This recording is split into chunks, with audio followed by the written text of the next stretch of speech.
Պարոն Շիրինյան, երեք կառավարություն ազգային ժողով հարցոպատասխանը կրկին թեժ էր, ընդդիմադիրները կրկին բանավեճի բռնվեցին վարչապետի հետ, բայց բավականին ուշագրավ հայտարարություններ արեց վարչապետը, մասնավորապես նա նշեց, որ ֆենոմեն է, որ գյուղ մտնում եմ, ասում են ինչու են Քոչարյանն ու Սերժը ազատության մեջ։ Ես կխնդրեմ ձեր մեկնաբանությունը։ Ես ձեզ մի բան ասեմ, որ երեք ես մինչև այդ հարցազրույց էի տվել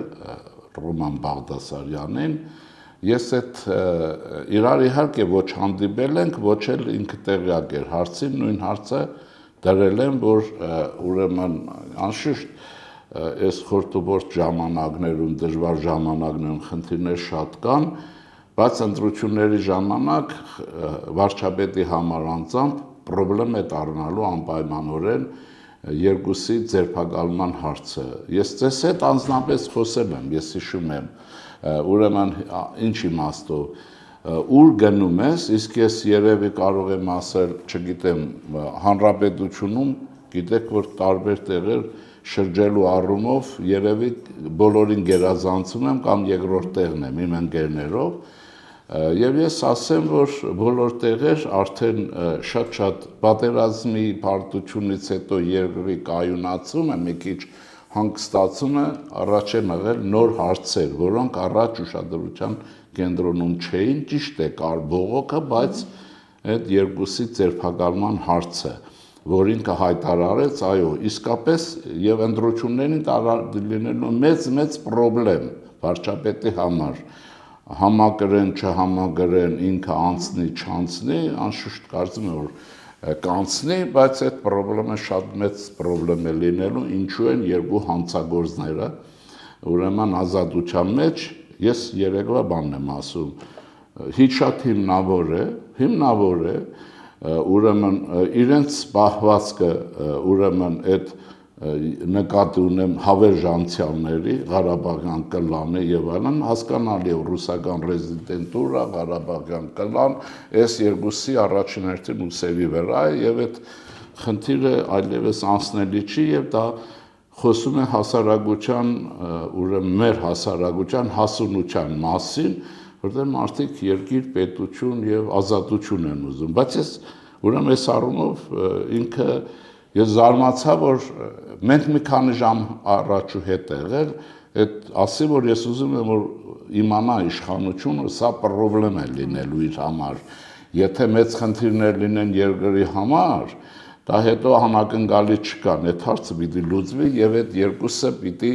անպայման պատասխանատվության ենթարկվեն, բայց ես ավելացնեմ արդեն ինձնից։ Երրորդ մարդը, որի անունը անընդհատ շրջանառվում է եւ կա այդ ինչ ասեմ, խստություն, պահանջկոտություն Սեյրան Օհանյանն է։ Սեյրան Օհանյանին շատերը, դե որտեղ շատերն էլ ասում ենք, մեր ժողովուրդն է կռվել եւ մարդիկ քաջադեղյակ են կամ իրենց փորձով, կամ ընկերների բաննատով։ Ինչու է Սեյրան Օհանյան ազատության մեջ։ Այդ իրա բլեֆները, որ այն տուն, զոքանչ, չգիտեմ, դղյակ եւ այլն, շատ բան է ազդում, էլի, մնացածների անունները տալիս են, բայց իմ այցերը երեքի անունը բերում է մեջտեղ, իհարկե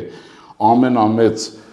հարցը կա դեպի Քոչարյան Ռոբերտը եւ նրա կցորդ Սերժ Սարգսյանը։ Սերժ Սարգսյանի մասին շատ մի քիչ նյուանս կա, որովհետեւ ում հետ խոսում ես, իրեն ասում են, իրեն հայտնի ստախոսը, չեն են ասում ղեկավարը, նախագահը, բլեֆչին, նրա թվերի կրակելու բան հետոսեր ասում են,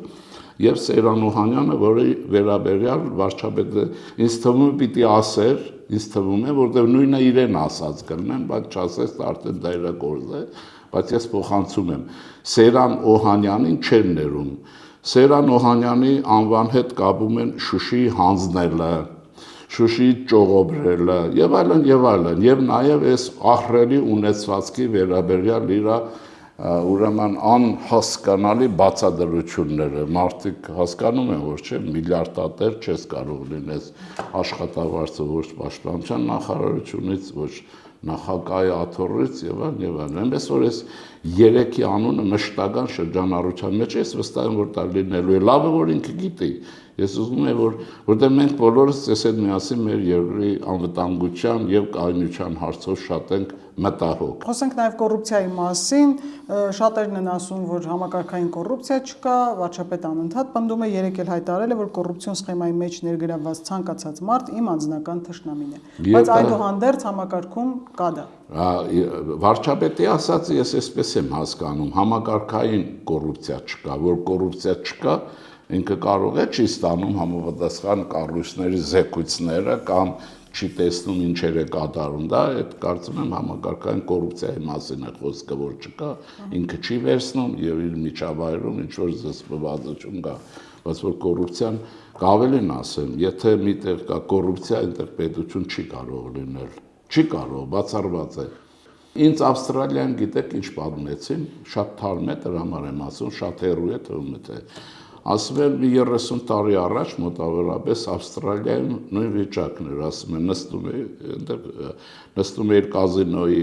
մտնում էինք, ասենք, իրենք ով են, հայ մարդիկ են, կազինո խաղալու աշխատանքից բանից հետո ասում եմ ոստիկանը կողքում է ստացել, փողը տալիս անցնում էիր կամ ձեն չէր հանում, այսինքն կոռուպցիա կար, բայց ասում եմ երկիրը հասկացան, որ չի լինում եւ հիմա չկա, ընդհանրապես ես չեմ լսել, որ հիմա այս բանը Հայաստան պիտի ասի, եթե corruption, ուրեմն Armenia nicht։ Ընդդիմադիրները ասեք, ընդդիմադիրները բերեք, ասենք ռևանշիստները, դրանք ռուսական ռևանշիզմն է, եւ իրենց աղբը նաեւ հանում գցում են ուրիշի վրա, այբը չէ, այդպես է ասում ժողովուրդը, այբը սանեմ կպցնեմ ճակատիդ։ Ինչ որ հիմք ունեն խոսելու կոռուպցիայի մասին, որտեղ իրենց ընկերներ արդեն հայտնվել են իշխանական այն բաներում, դա շատ լավ է իրենց համար, իրենց խնդրեմ։ Ընդդիմադիր պատգամավորներից մեկը երեք անդադ պնդում էր վարչապետին, որ մամուլում այս են գրում, այն են գրում վարչապետի մասին, վարչապետն էլ բարկացած հակադարձեց, որ մամուլը գրում է, որ դուք օտարերկրյա շպիոններ եք, այդ դեպքում սաղիդ պիտի տանեմ լցնեմ ԱԱԾ-ի պատվալը, այսօր այդ հայտարարությունը բուռն քննարկման առարկա է դարձել, թե վարչապետը սպառնում է, երկրի ղեկավարը չէ կարող սպառնում է, վարչապետը նաև ուժային կառույցների ղեկավար է։ Այդ գիտեք ինչ կա, ու սպառնում է, հա սպառնում է, որովհետև ինքը վարչապետն է։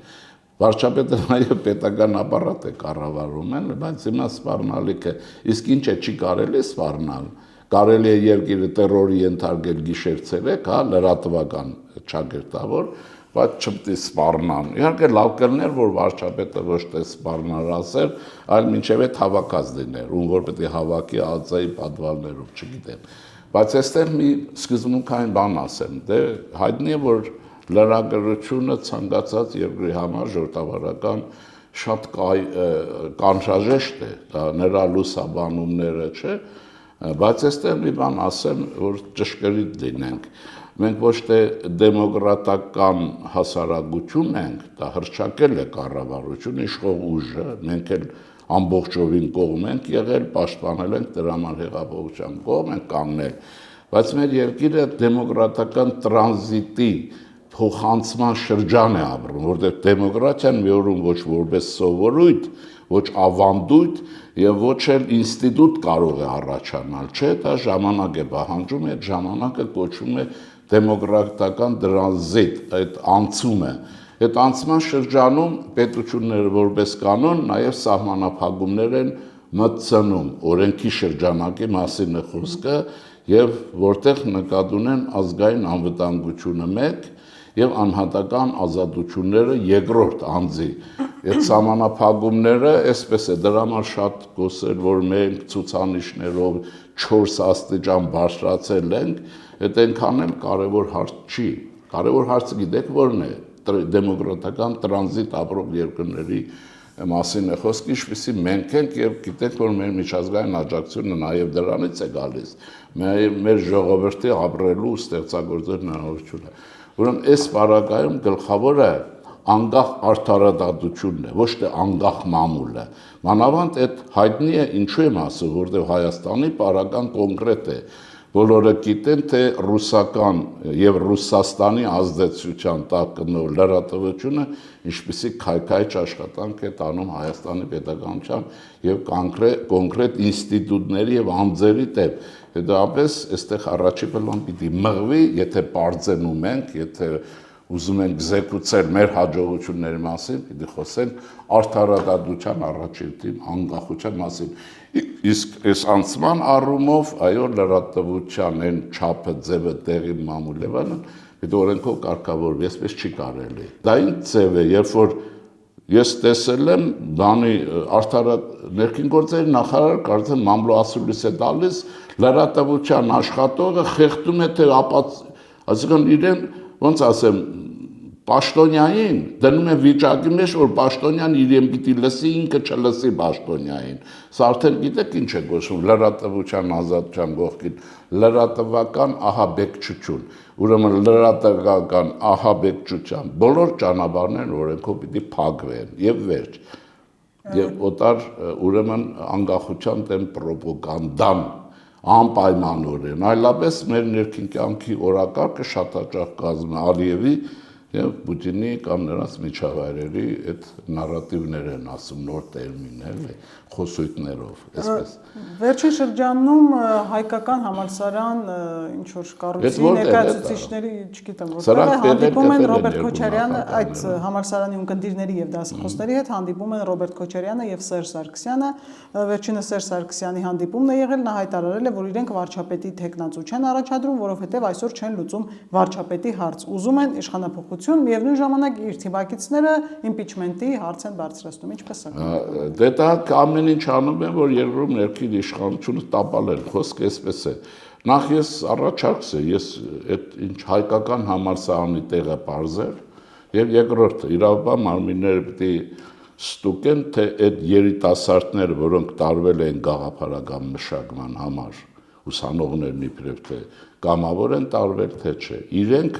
փչացնում են երիտասարդության իրենց օրինակով նրանց Երևանն անգամ բերում է կոռուպցիա, պատերազմում պարտություն, Ռուսաստան, բերում է Ադրբեջան եւ այլն։